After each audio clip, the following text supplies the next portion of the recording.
I think we all seen those mapping videos with animated front lines and units represented as simple shapes. What if I'll tell you that such a game was released a few days ago? In this video, we'll play War of Dots and found ourselves in the shoes of a rookie general, whose homeland has been attacked by the Red Circles. We're taking command of troops in the borderlands. The Red Bastards have declared that this is their region and already have staged several provocations along the border. Against the backdrop, our troops have been put on combat alert.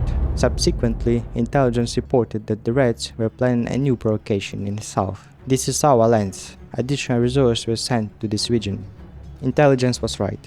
The Red Empire invaded our territories without declaring war and launched an offensive in the south. Our brave troops received reinforcements in time and were able to defeat the Red invaders in the south. Yet, while all our reserves were busy, the Reds mobilized another horde in the north and began to creep into every corner of our homeland. Regrettably, our under-equipped soldiers were unable to stop the numerical superior enemy there. Using prohibited methods of warfare, the enemy broke into the border city, where the Reds began to terrorize the civilian population. This critically breaks the logistics in the south, and we were forced to retreat to a more defensible area. By the 8th week of the war, only a 15,000 group remained under our command, which retreated to the mountains to wage a guerrilla war. We were given a new order to delay the invaders as long as possible, while the capital prepared a new line of defense and mobilized the main forces. Encouraged by their successes, the Red Pigs advanced in waves towards the key city on the borderlands. In the 10th week of the war, the Reds entered the city,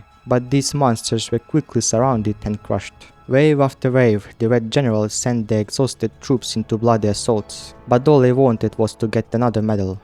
They didn't care about the losses at all. As of the 17th week of the war, we have inflicted a critical defeat of the invaders and caused 10 times more losses. But the Reds do not give up the opportunity to suppress our corner of democracy and freedom. The fascists are exploiting our native lands. The Red Empire is forcibly mobilizing the population and sending them to war against us. In the 21st week of the war, enemy hordes launch a new assault towards the city. But we have already received a word that the second line of defense was prepared and began our planned retreat. On the next location, our troops built strong fortifications and were ready to repel the enemy's bloody assaults. However, our intelligence had made a minor mistake by allowing numerous hordes of the Reds to let into the deeplands. We were ready for this case of scenario and began another organized retreat while dealing the enemy huge casualties. Anyway, these lands are strategically disadvantageous for defense, and we can lure the hordes of Reds to the capital and defeat them there. Now, we take command of the exhausted troops who are holding difficult defensive battles along the river. With the capital behind us, there is nowhere else to retreat. Completely blinded by their conquests, the Red generals sent unprepared troops directly towards our capital. 20 enemy divisions broke into the city from the south, where they were met by our guards. The brave soldiers of the Blues held their ground and, despite the enemy's 20-1 advantage, launched a counterattack. The landing army in the north was defeated, another triumph for our country. Our soldiers are as motivated to beat the enemy as never. However, the main battle is unfolding in a different direction. We have lured the Red Army troops into a trap behind the river. They are in a critical logistical situation, as the only crossing point is under constant fire of our precise artillery. Newly formed tank units launched an offensive here.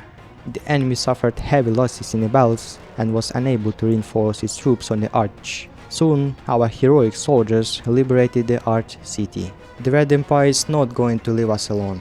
They threw all their quickly mobilized troops into a final attack along the arch. This time, we were ready to repel the landing. After the victory at the arch, our great country launched a decisive counteroffensive across the front line, now using our own landing force in a proper way.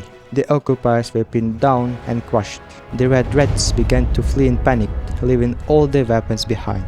Through brilliantly planned operations, we were able to liberate all of our occupied lands, and now we are commanding the soldiers that are to liberate tormented people of the Reds. They have been living under the snakes from the Red capital all this time, and welcome us as the heroes. When our troops appeared, the Red Army general staff were thrown into a state of panic. They attempted another massive landing from two directions, but this proved to be a final nail in the coffin of the Red Empire. In the south, the Lantern Force was warmly welcomed by the elite blue tank units, while in the north, the outnumbered hordes of the Reds were unable to establish the foothold and were thrown back into the river. After 2 genius defensive operations, we inflicted impossible losses to the enemy, and now nothing stands in our way of finishing off those scumbags. To distract the Red's last reserves, our troops launched an offensive in the south, where the Red finest troops remain.